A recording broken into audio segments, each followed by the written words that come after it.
Je vais vous faire un résumé détaillé du premier chapitre de la Genèse, qui nous présente la création du monde par Dieu. Au commencement, il n'y avait rien, si ce n'est Dieu lui-même. L'univers était informe et vide, et les ténèbres recouvraient l'abîme. Mais l'Esprit de Dieu planait au-dessus des eaux, prêt à insuffler la vie et l'ordre dans ce chaos primordial. Alors, d'une voix pleine d'autorité et de puissance, Dieu dit, « Que la lumière soit. » Et aussitôt, la lumière jaillit, dissipant les ténèbres. Dieu vit que la lumière était bonne, et il la sépara des ténèbres. Il appela la lumière, jour, et les ténèbres, nuit. Ainsi s'écoula le premier jour. Le deuxième jour, Dieu établit une séparation entre les eaux d'en bas et les eaux d'en haut. Il créa ainsi une étendue, qu'il appela « ciel ». C'était un acte de mise en ordre, structurant le cosmos selon sa sagesse infinie. Le troisième jour, Dieu ordonna aux eaux d'en bas de se rassembler en un seul lieu, faisant apparaître la terre ferme. Il appela cette terre, terre, et les eaux rassemblées, mer. Mais Dieu ne s'arrêta pas là, il fit germer de la terre toute végétation, des herbes portant semences, des arbres fruitiers portant des fruits selon leur espèce. La nature fut ainsi ordonnée dans sa diversité et sa fécondité. Le quatrième jour, Dieu créa les luminaires dans le ciel. Le grand luminaire, le soleil, fut établi pour régner sur le jour, tandis que le plus petit, la lune, fut destiné à briller durant la nuit.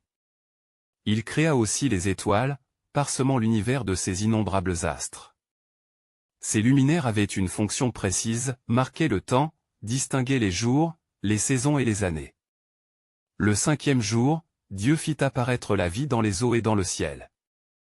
Il créa les grands poissons et tous les êtres qui peuplent les mers, ainsi que les oiseaux qui volent sous la voûte du ciel. Il les bénit et leur donna l'ordre de se multiplier et de remplir la mer et le ciel. Le sixième jour fut le sommet de la création terrestre. D'abord, Dieu fit surgir de la terre les animaux, chacun selon son espèce, bétail, reptiles, bêtes sauvages, tout ce qui rampe et court sur la terre. Mais surtout, ce jour-là, Dieu créa l'homme et la femme à son image, selon sa ressemblance. Il leur donna l'autorité sur toute la création, leur confiant la gestion de la terre et des créatures qu'elle abrite.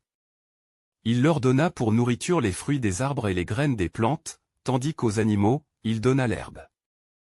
Enfin, à la fin du sixième jour, Dieu contempla son œuvre.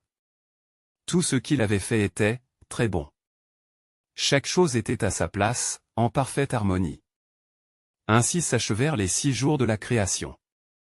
Le 7e jour, que le chapitre suivant abordera, Dieu se reposa et bénit ce jour. Ce récit nous enseigne que Dieu est l'auteur de tout ce qui existe. Il a façonné le monde avec sagesse et amour, mettant en place un ordre parfait où chaque élément a sa place et sa fonction.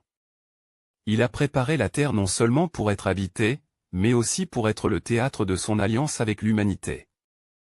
Ce texte nous rappelle notre responsabilité, en tant qu'être humain créé à l'image de Dieu, nous sommes appelés à respecter et à prendre soin de la création, en reconnaissant sa beauté et en honorant son Créateur. Voilà, mes frères et sœurs, la grandeur de Genèse 1, un chapitre qui résonne encore aujourd'hui comme un témoignage de la puissance et de l'amour de Dieu.